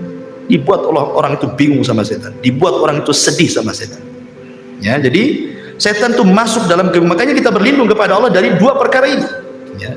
Kemudian juga setan berusaha untuk merusak rumah tangga orang. Makanya iblis itu punya istana di tengah lautan. Setiap hari dia utus apa? Sarayah, kata Nabi. Pasukan-pasukan khusus dia diutus untuk menggoda manusia. Yang satu menggoda jangan sholat, yang satu menggoda jangan sedekah, yang satu menggoda jangan zakat, yang satu menggoda jangan puasa, yang satu menggoda supaya marah-marah, dan begitu seterusnya. Setelah satu hari mereka berusaha menggoda manusia, laporlah kepada setan tuan mereka. Ya iblis, ya tuan iblis, saya sudah menggoda dia. Dia tidak sholat. Iblis biasa-biasa saja. Ya. Kenapa kok saya sudah menggoda dia sampai dia tidak sholat, kok anda tidak bahagia? Ya ngapain kau goda? Dari dulu pun tak sholat dia, katanya. Nggak, biarkan saja kan gitu. Nah, artinya bahwa iblis nggak takjub dengan perkara-perkara itu. Ketika ada satu orang berhasil, ya tuan iblis, aku farraqtu baina zaujain. Aku berhasil memecahkan, membuat perang antar suami istri sampai bercerai keduanya. Langsung berdiri iblis tuh. Berdiri begini. Wah, begini nih. Diambil pialanya, diletakkan di kepalanya, anta, kata. Oh, kamu sebaik-baik orang terdekatku, kamu sebaik-baik orang terdekatku. Dipeluknya dia. Menunjukkan apa, ikhwan? Menunjukkan bahwa iblis suka kalau seandainya anak buahnya mampu menceraikan suami istri. Kenapa? Karena korbannya banyak. Kalau orang tidak sholat, dia saja korbannya. Kalau orang tidak puasa, dia aja korbannya. Kalau orang tidak sholat malam, dia aja korbannya, kan gitu ya. Tapi kalau suami istri kemudian retak, kemudian cerai, kemudian banyak anaknya, istri korban, suami korban, anak-anak pun korban. Istrinya nikah lagi, tidak punya tanggung jawab dengan anaknya karena suami barunya tidak suka dengan anak-anaknya. Bapaknya nikah lagi, tak tanggung jawab anak-anaknya. Ini anak-anak terlantar, datang iblis sini, nah jadi anak angkatku aja. Nah, jadilah dia anak iblis. Bahaya, ikhwan. Ya. Makanya kebanyakan orang-orang yang bercerai, kalau tidak tanggung jawab orang tuanya, masalah itu anak-anak. Kecuali memang orang tuanya memang tanggung jawab, walaupun dia bercerai, tidak masalah. Ya, tapi dia masih tanggung jawab, dipondokkan anaknya, dikirimi uang dan begitu seterusnya, kan? Jadi baik gitu ya. Tapi kalau dua-duanya yang tanggung jawab, dan kebanyakan seperti itu, akhirnya jadi anak angkat iblis, jadi kan. Jadi ini juga termasuk bagaimana setan masuk dalam perpecahan rumah tangga. Ya, termasuk juga masuk pada ibadah manusia, terutama wanita, para wanita yang sedang haid. Memang wanita yang sedang haid itu kan mereka tidak puasa, tidak sholat, sehingga mereka dibuat lalai sama setan, tidak mau zikir. Padahal kan walaupun tidak sholat, tidak puasa, wanita itu kan bisa dia zikir, bisa baca Quran dari hafalannya, kan itu ya, bisa berdoa dari hafalannya, tapi dilalaikan semuanya. Ya ma'asyiral muslimin, yang termasuk juga setan masuk kepada aurat manusia, dibuatnya telanjang manusia itu, ditampakkan auratnya, dan ini yang paling berhasil setan. Ya, tidak ada tempat di dunia ini kecuali antum memandang aurat. Di mana coba tempat yang tidak antum memandang aurat? Tidak ada. Antum baru keluar dari sini aja nih ke situ dan nampak aurat orang. Masuk pasar lebih parah lagi, masuk mall naudzubillah lagi, kan itu. Tidak ada, itu setan berhasil di situ. Ya, enggak laki-lakinya, enggak perempuannya, sama saja. Kemudian juga selain daripada itu, setan juga bahkan mengganggu anak kecil yang baru lahir dengan cara apa? Menusuk lambung sebelah kirinya, tusuk tuh sampai nangis. Makanya setiap bayi lahir pasti nangis. Kenapa? Ditusuk setan tuh sebenarnya, tapi tidak memudaratkan tusukannya, hanya memberitahu aku musuhmu loh, itu aja. Jadi udah dikasih tahu tuh sama setan itu, sejak kecil-kecil aja lahir udah dikasih tahu dia musuhnya, makanya ditusuk sama dia. Makanya Nabi SAW mengatakan dalam riwayat Bukhari Muslim, ma min maulud yuladu illa wasyaitan yamussuhu hina yulad. Tidak ada satupun bayi yang dilahirkan kecuali setan pasti akan menusuknya dia, kecuali Maryam dan anaknya Isa ibnu Maryam. Ya, tidak bisa ditusuk setan dua orang, Maryam dan putranya. Ya. Kemudian juga di antara usaha setan untuk menggoda Bani Adam itu masuk kepada apa? Perkara-perkara bagaimana orang itu dilalaikan dari ibadah, zikir, baca Quran, dibuatnya futur orang. Orang dibuat futur ya. Kemudian dihiasi dengan dunia karena sibuk kerjalah, sibuk ini, sibuk itu dan yang lain, akhirnya lupa ibadah, lupa sholat, lupa ngaji, lupa segalanya. Intinya bahwa setan itu sekali lagi sebagaimana firman Allah yang sudah saya sebutkan di atas tadi, dia akan datang dari belakang, dari depan, dari samping kiri, dari samping kanan, atas, bawah, sehingga orang tidak bisa bergerak. Dan setan itu, jin-jin itu kan diberikan usia panjang sehingga mereka biasa menghadapi orang-orang sebelum yang cerdas-cerdas. Ya tentu kan sebagaimana levelnya. Ya setan yang dikirim ke ustaz kan beda dengan setan ke antum gitu kan. Setan yang dikirim ke ulama, ke syekh ya mungkin lebih hebat lagi kan gitu ya. Jadi dengan level-levelnya. Karena kehidupan setan pun sama dengan kehidupan manusia. Baik, ma'asyiral muslimin yang dimuliakan Allah Subhanahu wa taala. Sedikit kita menjelaskan tentang gambaran jin dan syaitan ini. Kita tahu bahwa jin dan syaitan tercipta dari api. Ujungnya lah api. Allah mengatakan dalam surah Al-Hijr 27, wal janna khalaqnahu min qablu min naris sam. Dan kami telah ciptakan jin sebelum Adam dari api yang sangat panas. Dan juga Allah mengatakan dalam surah Ar-Rahman 15, wa khalaqal jan mim marijin min nar. Dan dia menciptakan jin dari nyala api. Dan juga Nabi SAW mengatakan khuliqatil malaikatu min nur wa khuliqal jan mim marijin min nar. Malaikat diciptakan dari cahaya, jin diciptakan dari nyala api. Dan jin diciptakan lebih dulu dibandingkan manusia. Dan malaikat diciptakan lebih dulu dibandingkan jin. Malaikat dulu diciptakan, kemudian jin, kemudian manusia. Adapun bentuk atau sebutan-sebutan jin dalam bahasa sebagaimana disebutkan oleh Al-Imam Ibnu Abdul Bar dan yang lainnya, al-jinnu inda ahlil kalam wa ahlil ilmi bil lisan yanziluna ala maratibah. Jadi jin itu menurut ahli kalam dan para ulama bahasa, mereka membagi jin itu menjadi beberapa bagian. Ya.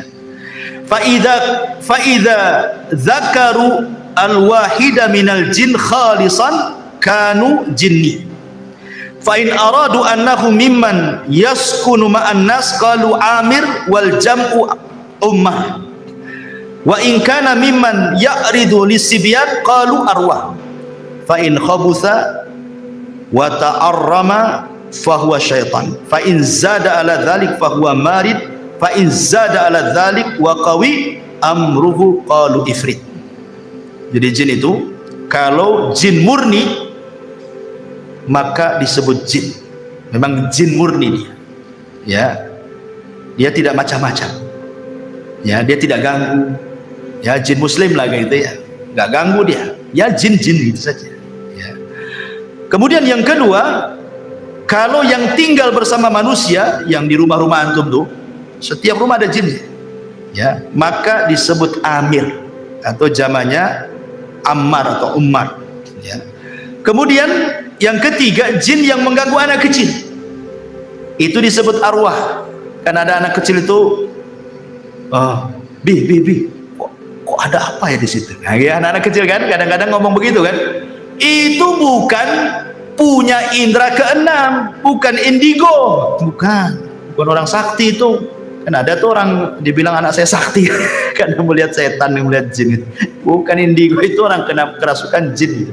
Diruqyah anak kayak gitu itu. Nah, itu yang ganggu-ganggu anak-anak kita itu disebut arwah. Kadang-kadang dia nunjuk ke gelap. Kok nampak itu? Kita nengok tak ada apa-apa. Anak kecil ini ngomong ada di situ. Yang lambe-lambe dia katanya. Nah, itu disebut arwah, ya kan? Kemudian yang keempat, yang jahat dan sering mengganggu itu disebut setan. Nah, kalau jin yang jahat disebut setan. Ya. Kalau yang di atasnya setan lebih jahat lagi, itu disebut marid. Sampai ada dukun Yaman yang paling sakti, dia pernah menyihir ulama sampai buhulnya itu berapa meter pakai kain, itu jarumnya berapa ribu jarum dikubur di kuburan. Tobat dia, ya dia cerita dukun nih, habis tobat karena dia nyesel, dia mengusir ulama masalahnya kan, tobat dia menceritakan ya tentang ditanya soal jin yang tidak mungkin beriman sama sekali, dia mengatakan namanya marid. Itulah yang kemudian oleh Nabi SAW disebut bahwa kalau datang bulan Ramadan maka setan-setan diikat. Siapa yang diikat? Jin marid ini yang diikat, karena ini jin yang paling jahat. Dia tidak ada jin marid yang beriman, jahat sekali mereka ya, makanya diikat jin-jin yang ini. Tapi yang lain-lainnya tetap aja dilepas ya. Jadi tidak semua setan diikat di bulan Ramadan ya, karena ada hadis yang mengatakan ketika Rasul mengatakan idza ja'akum Ramadan futihat abwabul jannah wa ghuliqat abwabun niran wa sufidatis syayatin, dan setan diikat. Di riwayat yang lain maradatus syayatin, jin yang marid itu yang diikat, yang jahat sekali ya. Makanya di bulan Ramadan wajar masih ada juga orang yang tak puasa kan. Nah, itulah jin yang lepas tuh yang tak puasa ya kan. Kemudian yang paling jahat lagi, di atasnya marid ada lagi dan lebih garang lagi dia. Itu disebut Ifrit. Dia kuat, makanya di zaman Nabi Sulaiman apa kata Ifrit? Aku bisa pindahkan istana Balkis sebelum kau berdiri, katanya ya kan. Saking kuatnya, itulah bawahannya iblis Ifrit. Dia bisa pindahkan istana Ratu Balkis sebelum Sulaiman berdiri lagi. Nah, itu istilah-istilah yang disebutkan para ulama. Kemudian juga Nabi SAW mengatakan al-jinnu salah satu asnaf. Jin itu ada 3 jenis ya. Sinfun lahum ajnihatun yatiruna fil hawa, wa sinfun hayyatun wa kilabun, wa sinfun yahilluna wa yat'anun. Nabi SAW mengatakan dalam riwayat Tabrani dan Al-Hakim dengan sanad yang sahih, jin itu 3 kelompok. Yang pertama jin yang bisa terbang. Jin itu bisa terbang. Makanya kenapa mereka punya maqaidu lisam'i, di atas awan mereka punya pos-pos. Mereka terbang ke awan. Ya, kemudian mereka buat pos di atas awan, nanti dari pos itulah mereka saling panjat pinang. Ya, satu jin ke jin sampai ke langit. Kemudian yang paling atas mendengarkan ucapan malaikat. Disitulah mereka mencuri dengar. Kemudian akhirnya disampaikan ke jin yang bawahnya sampai yang di pos yang di atas awan itu. Baru setelah itu dia turun ke bawah terbang, jadi dukun. Kemudian jualanlah kalimat-kalimat Bani Piro kan itu. Ini saya punya kabar bagus. Terjadi kerjasama antara jin dan dukun. Itu pun kalimat yang hak dicampur adukan 99 kedustaan. Ya, baik. Kemudian ada jin yang berbentuk ular dan anjing. Ya, ada jin itu yang berbentuk ular dan anjing. Bahkan Syekhul Islam Ibnu Taimiyah rahimahullahu taala bahwa jin itu bisa menyerupai apa saja. Bisa menyerupai apa saja kecuali Nabi. Gak bisa. Jin tidak bisa menyerupai Nabi. Tapi selain Nabi bisa. Ya, bisa menyerupai. Makanya kenapa saya pernah bertanya kepada salah satu guru saya waktu saya belajar di Yaman, belajar kitab Fathul Majid, Sarah Sahih kitab Tauhid. Jadi saya tanya, namanya Syekh Adnan, ya, Syekh, saya kebiasaan di kampung saya cerita agak panjang ceritanya. Waktu saya di kampung di Jawa Barat di Majalengka sana, ada tukang mabok. Jadi zaman dulu preman-preman itu mereka bukan kayak sekarang merek-merek Homer itu kan macam-macam ya. Kalau dulu kan paling tinggi cap janggut, ya kan? Anggur cap janggut. Ya, kalau dulu kan itu sudah mabok tuh minum itu. Jadi preman-preman desa ini buatlah lomba mabok-mabokan. Karena satu botol tidak puas, akhirnya apa? Dicampur dengan spiritus. Jadi dicampur dengan spiritus. Kurang kuat juga dicampur dengan pil BK. Untuk pil BK untuk anjing gila. Jadi dioplos tuh. Bayangkan, anggur kasih spiritus, kasih pil BK. Gimana? Overdosis mati. Mati kepala preman itu mati. Beberapa orang mati, preman juga mati itu gara-gara overdosis. Jadi zaman bahula kan, zaman dulu itu preman tuh paling takut dengan hantu. Orang-orang dulu kan takut kalau cerita-cerita setan itu karena banyak tahayulnya orang-orang desa. 1 minggu nggak ada orang berani keluar gara-gara kematian itu, karena nggak wajar matinya kan.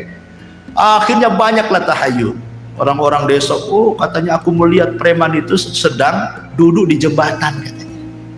Ya, di tempat saya itu ada namanya jembatan Harewos. Nah, di situ ada, di Harewos itu katanya ada dia sedang duduk. Jadi saya tanyakanlah cerita ini kepada Syekh Adnan, mungkin nggak saya bahwa orang mati ini bisa hidup lagi? Karena ini cerita nyata gitu. Ini dongeng dari desa saya ya, di Majalengka sana. Katanya saya itu mungkin saja, tapi bukan orang mati itu hidup lagi, bukan itu, tetapi itu adalah jin korin. Setiap manusia itu punya jin korin, kata Syekh. Lah, yang tahu tentang sifat kita, ya bentuk kita itu jin korin kita, karena sejak lahirnya sudah ada pada badan kita kan gitu. Sehingga dia tahu sifat kita, bentuk kita apa. Sehingga dia memungkinkan dia tasyakul persis seperti kita. Jadi ketika dia mati, jinnya ini sudah menakut-takuti orang, karena sudah tugasnya selesai, memberikan wasus orang sudah mati kan. Berarti jin ini keluar, dialah jadi jin yang bebas. Akhirnya nakut-takuti orang. Boleh jadi itu jin korin gitu. Nah, jadi ada jin itu yang berubah bentuk seperti itu, kayak manusia. Bahkan Syekhul Islam mengatakan bahwa ada di sebuah tempat itu, di gunung-gunung, di lembah-lembah itu, jin-jin itu sengaja berubah bentuk jadi manusia, seolah-olah mereka menganggap penunggu di situ. Makanya dulu di zaman jahiliyah kalau lewat di sebuah tempat, maka mereka akan berlindung kepada penghuni tempat itu, kan orang jahiliyah itu. Wahai penunggu tempat ini, gitu kan, tolong jangan ganggu saya, ya, saya mau jalan. Akhirnya ngasih sesajen. Maka dari situlah turun ayat wa innahu kana rijalun minal insi ya'udzuna birijalin minal jinni fazaduhum rahaqa. Turun ayat itu ya. Dan ada sebagian kalangan dari manusia meminta bantuan, meminta perlindungan kepada sebagian jin, akhirnya menambah kekufuran. Yang anehnya lagi, jin yang dulunya dimintai perlindungan, jinnya masuk Islam, dianya masih kufur. Kan tidak tahu kalau jinnya masuk Islam kan, yang lain nggak nampak kan itu ya. Masyaallah muslimin yang dimuliakan. Kemudian juga yang ketiga, ada jin yang lepas dan berjalan ke sana kemari ya. Jadi inilah 3 jenis jin. Baik, kalau ada yang bertanya, bagaimana jin itu akan diazab oleh Allah Subhanahu wa taala dengan api sementara dia tercipta dari api? Jin masuk neraka, dihisab oleh Allah sama dengan manusia. Kalau dia masuk neraka dicipta dari api, tentu dia tidak akan terbakar ya. Maka ini dijawab oleh Asy-Syaikh atau Al-Imam Ibnu Aqil dalam kitabnya Al-Funun, bahwa jin itu tetap merasakan azab, merasakan sakit kalau dibakar dengan api, sebagaimana manusia juga kalau ditumbuk tanah juga sakit. Karena maksudnya jin tercipta dari api itu asal penciptaannya sama dengan Adam, asal penciptaan dari manusia, tapi anak turunannya tidak dari tanah, ya dari ibu bapak. Makanya kalau antum ambil pisau, antum kemudian iris tangan antum, yang keluar kan bukan pasir, bukan tanah, ya darah kan begitu. Berarti bukan lagi tanah. Jadi hanya Adam saja. Sebagaimana juga dari kalangan jin itu yang diciptakan cuman bukan iblis, ya di atasnya iblis lagi.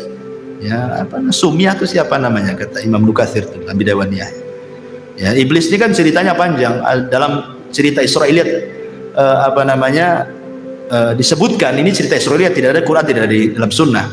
Jadi ketika jin itu merusak di bumi, ya maka malaikat diturunkan untuk memenjarakan orang-orang jin-jin yang jahat.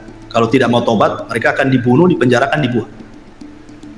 Sehingga kemudian anak pembesar jin itu, bayinya diambil oleh malaikat, dibawa ke langit, dibesarkan di langit. Jadilah kemudian dia jin yang soleh karena hidup bersama para malaikat. Akhirnya dia kemudian bejat karena tidak mau sujud, jadilah dia iblis.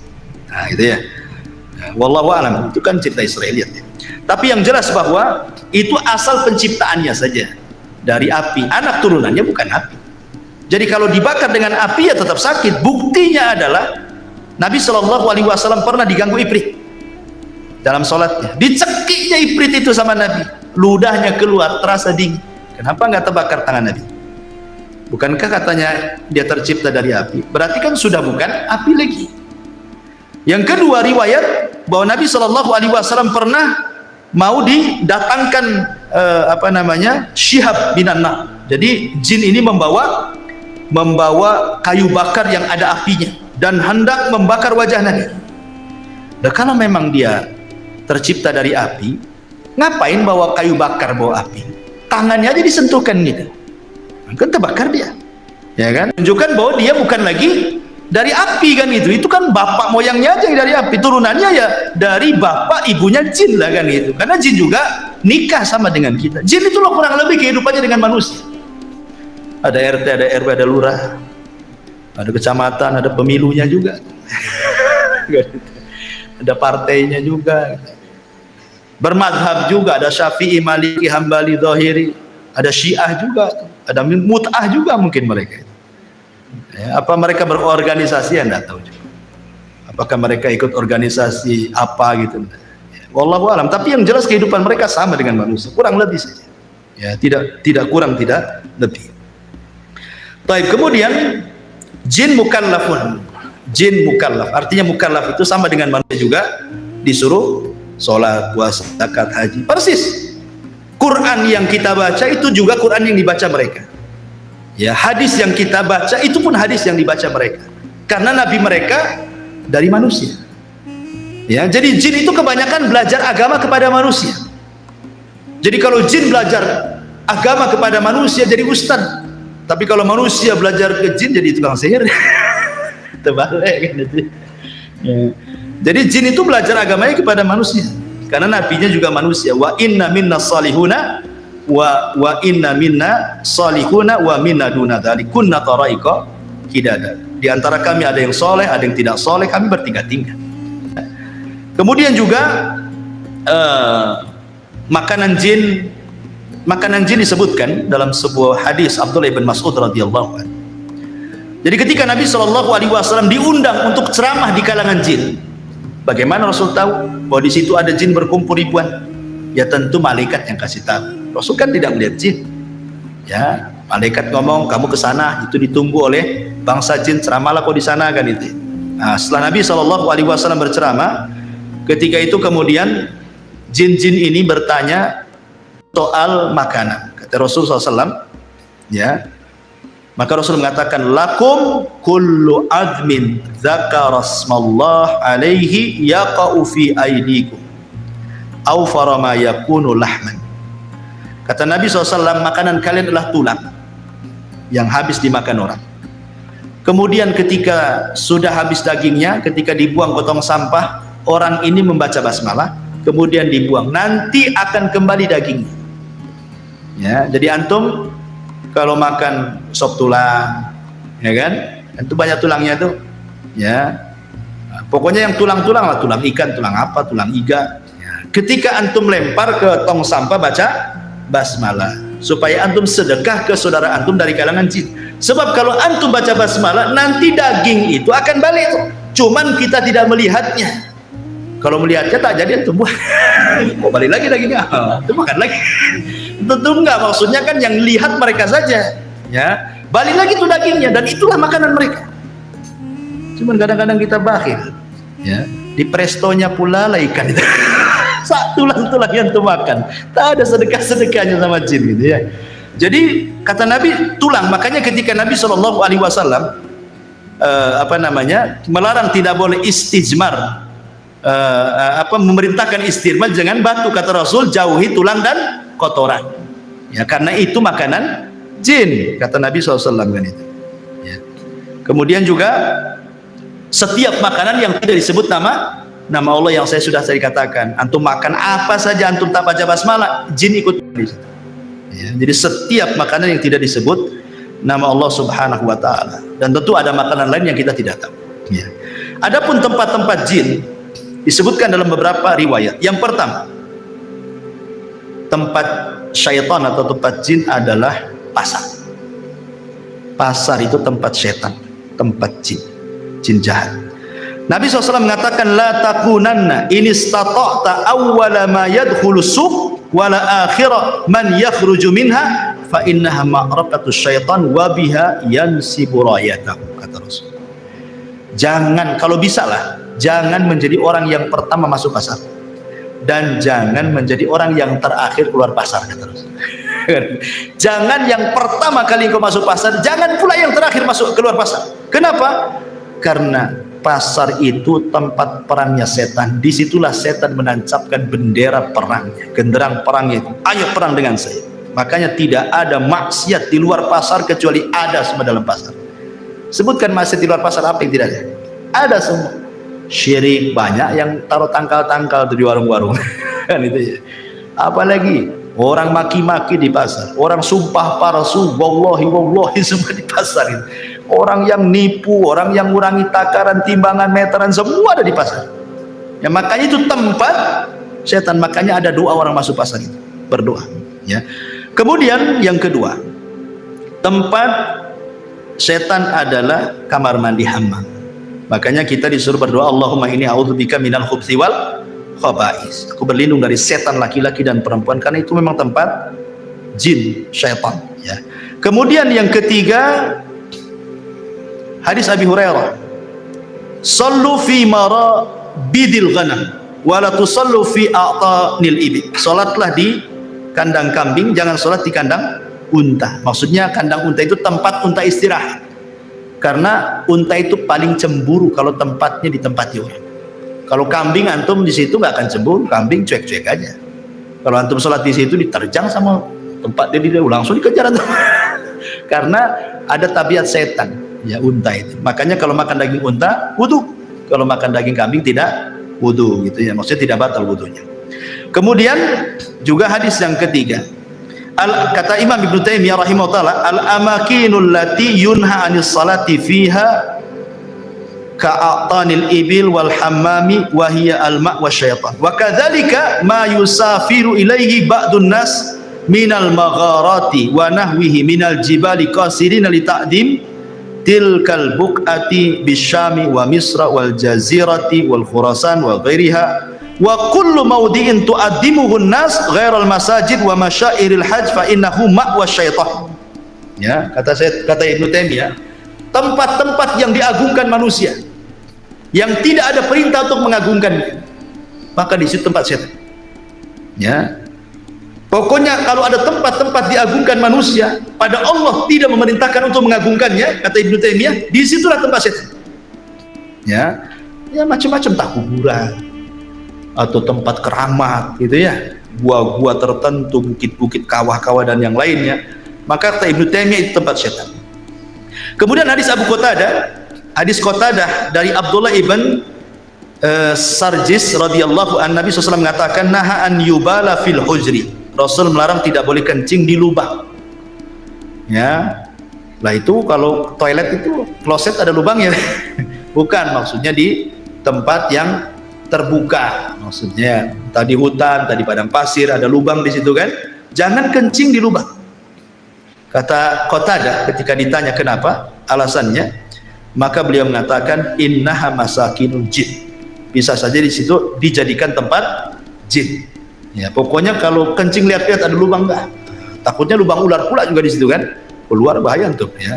Kemudian Imam Nawawi juga mengatakan as-salatu fi ma'was syaitan makruhatun bil ittifaq. Salat di tempat yang di situ sudah dijelaskan tempat setan, hukumnya makruh. Seperti tempat-tempat minuman khamar, diskotik, bar-bar, tempat maksiat. Nah, itu tempat setan di situ. Jangan salat di situ, makruh. Ya. Nah, jadi termasuk juga beliau mengatakan wal kanais wal biya'i wal khususi wa nahwi dzalik. Termasuk juga di kanais, tempat-tempat ibadahnya non muslim, ya kan, dan begitu seterusnya, tidak boleh sholat di situ, makruh. Taib. Kemudian yang terakhir karena waktu juga membahas ya, tasyakul wa tasawur al jin, bahwa jin bisa tasyakul, bisa beralih rupa karena izin Allah Subhanahu wa taala. Tetapi ingat bahwa tidak semua jin bisa beralih rupa kecuali sudah menghabiskan semua tenaganya. Sebenarnya kalau jin itu beralih rupa, ikhwan, berarti dia sudah lemah sebenarnya.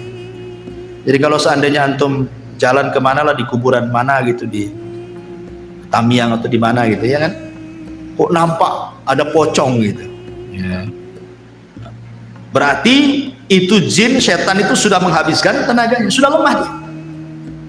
Jadi nggak perlu takut lagi gitu maksudnya. Lemah kalau jin sampai kemudian beralih rupa, sudah menghabiskan tenaganya ya. Jadi justru kalau makin berani dia lemah sebenarnya, cuman kita tidak, kita yang takut kan gitu. Kemudian juga ada yang mengatakan dalam sebuah referensi itu bahwa sebenarnya jin itu beralih rupa karena dukun. Jadi di kalangan jin itu ada dukun juga. Jadi dia datang ke dukun jin, dimantra-mantrai, maka dia akan menjelma seperti apa. Jadi dukun itulah dukun dari kalangan jin yang merubah dia sehingga dia ingin jadi apa gitu ya. Dan itu akhirnya menakut-nakuti manusia. Ada juga jin itu beralih rupa maksudnya mewarnai dirinya. Nah, diwarna-warnai dirinya supaya nampak ada kaibat, ada apa gitu ya. Kalau kita jalan di kegelapan tuh seset, ada apa aja gitu ya, tahu warna apa bisa saja ya, karena sekali lagi mereka tidak bisa menyakiti kita, mereka itu hanya menakut-nakuti saja ya, mereka menakut-nakuti dan mereka akan mencari semua media bagaimana kita takut ya, entah lewat angin, entah lewat bayang-bayang, entah lewat suara, entah lewat mimpi, begitu. Nah, umpamanya seorang penakut dalam rumah nih, sendirian ya, pertama PLN mati, yang kedua hujan lebat, yang ketiga apa lagi, tetangga pula anjing berisik, hari Jumat kliwon lagi. Gimana? Kalau penakut ikhwan, padahal itu gorden tuh goyang-goyang kena angin, antum sangka di situ ada setan kan itu? Ya memang ada setannya sebenarnya, karena setan itu akan masuk di bayang-bayang, digoyang-goyang, di suara angin, di suara apa saja, pokoknya setan itu berusaha menakuti antum supaya antum takut. Makanya Rasul mengatakan kalau antum lewat di sebuah tempat dan menakutkan, maka cukup mengucapkan bismillah wala tubali, kata Rasul. Bismillah, jangan pedulikan. Kata Rasul, cuma simpel saja, baca bismillah, jangan pedulikan. Banyak istri antum nih ya, takut ya, kan ada wanita-wanita yang penakut, mungkin karena sejak kecil sudah ditakut-takuti orang tuanya jangan keluar, nanti ada setan, akhirnya sampai besar pun terpengaruh dengan bahasa itu. Nengok sinetron pula isinya suser ngesot kan gitu. Semua film setan juga, akhirnya kan kepikiran tuh. Kata Nabi SAW, kalau umpamanya ke dapur dari rumah, lagi hujan, lagi banyak angin goyang-goyang, jangan pedulikan. Memang itu setan, kita tidak syak lagi itu setan dengan nakut-nakuti. Tapi Rasul mengatakan jangan pedulikan, baca basmalah, masuk kamar mandi, kencing, balik lagi, selesai. Ya, jangan sampai terpengaruh. Ya. Lagi panggil-panggil, siapa di dapur kata. Kacau itu ya. Baik, saya kira ini sampaikan, lama pula kajian kita. Subhanallah bihamdika, asyhadu an la ilaha illa anta astaghfiruka wa atubu ilaik. Allah ta'ala. Assalamualaikum warahmatullahi wabarakatuh.